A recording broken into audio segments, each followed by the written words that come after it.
What's up, guys, and welcome back to another episode of Watch It in Action. I'm BouseFeenux, and today we're going to be taking a look at the frame Ivara. Ivara is a pretty new frame at the time of this video. She came out just after Update U18, and I gotta say, she's amazing. So much utility, crazy damage, crowd control, I mean, she's got it all. So, let's take a look at the build here real quick, and this is going to be a very, general build. This will work with a lot of her powers. You can use pretty much any of her abilities to great effect with this build. As you can see, the stats are pretty well rounded out. So let's take a look at our abilities real quick here. The first one is Quiver, and basically what this does is when you toggle it, when you press 1, it's going to select one of 4 different types of arrows. So you've got the Cloak Arrow, the Noise Arrow, the Sleep Arrow, and the Dash Wire Arrow. And those are all going to do different things, and I'll show you how those work here in a second. Navigator lets you assume control of a projectile. So if you press the Navigator button, which is 2, and then you fire a bow arrow or a launcher like the Ogress or the Tonkor, you can control that projectile, and the longer it stays in flight, the more damage it'll do when it connects with a target.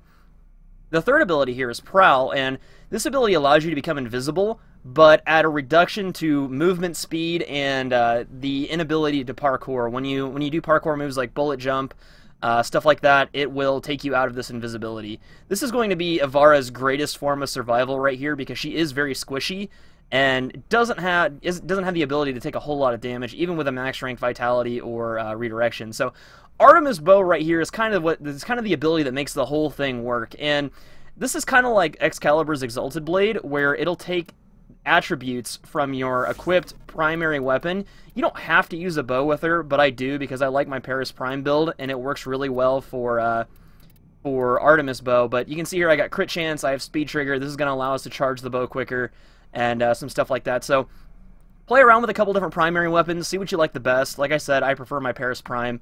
But let's take a look at how this works real fast. So we're going to spawn some enemies here, we're going to get some energy, and we're going to go to town on this. The cool thing about Artemis Bow is when you have it equipped, it allows you to fire any of those special quiver arrows just by pressing the middle mouse button, which I think is a really neat ability here. So I'm going to throw down a Cloak Arrow, and what that does is it creates a little bubble for you to stand in that will make you invisible. Now, if enemies saw you or they hear you, they will come to this area and attack. But let's say that we've got a lot of dudes walking around and we're kind of nervous and we want to not get killed. I recommend using Sleep Arrow. It's fantastic crowd control. It's got a pretty decent range. And it will incapacitate enemies, leave them open to finishers, stuff like that, which is pretty awesome. So I have corrosive damage on this, which is really good against these ancients, and it's taking them out pretty quick. Traveler, basically how that works, if you have an arrow that's in flight, you can press 2 after you fired a shot or before you fire a shot, and you'll be able to control that arrow. However, when this skill is active, you will notice it'll drop your energy pretty quickly. So you can just let that go if you want. It's up to you. So this also works really well if you have an enemy. You can actually cast these cloak arrows onto objects, including your friends, which is awesome. However, you cannot cast it on yourself, which kind of sucks. It'd be like free invisibility, but... So yeah, I'm just going to shoot Artemis Bow. It'll take one of the arrows, like the last projectile fired, and you can drive that around and hit somebody. If you have arrows and you have punch through, they will pass through targets until the punch through is expended. But so yeah, you can see this Prowl here. It also has the added ability to get extra loot from enemies. It's almost like a pickpocket. As you stand next to enemies, you'll see that they emit this little aura, and then a piece of loot will drop from them. Like I said before, bullet jumping will take you out of Prowl. However, you can double jump, and you can roll. So you can still roll, you can still double jump, you just can't sprint or parkour jump, bullet jump, anything like that. But a couple other arrows she's got here at her disposal. Let's get rid of some of these guys so we can show you here real fast. A couple of the other arrows she's got at her disposal are the Noise Arrow and the Dash Wire Arrow here. The Noise Arrow is just going to create on impact, it just creates a little sound thing that attracts unalerted enemies too. Really cool for stealth missions. And then the Dash Wire Arrow is also really neat.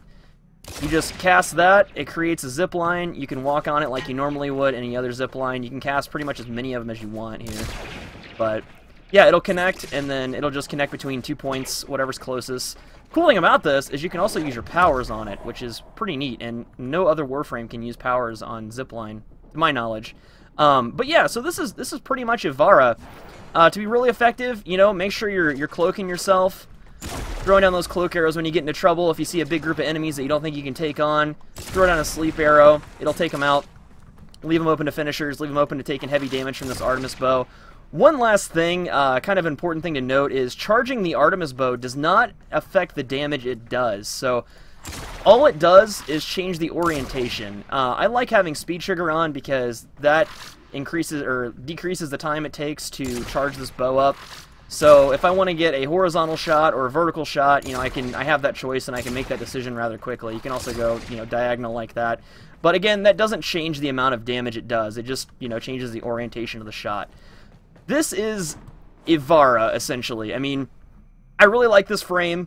I've enjoyed playing her. She's got a lot of use out there on the battlefield, and, you know, as time goes on, I'm sure people will come up with other builds and, you know, other things to do with her, but for all intents and purposes, I think this is a pretty well-rounded build. I think it covers a lot of bases and has a lot of utility, and I really hope you guys have gotten a lot out of this video, enjoyed watching this, and I will see you with the next one. Thank you so much.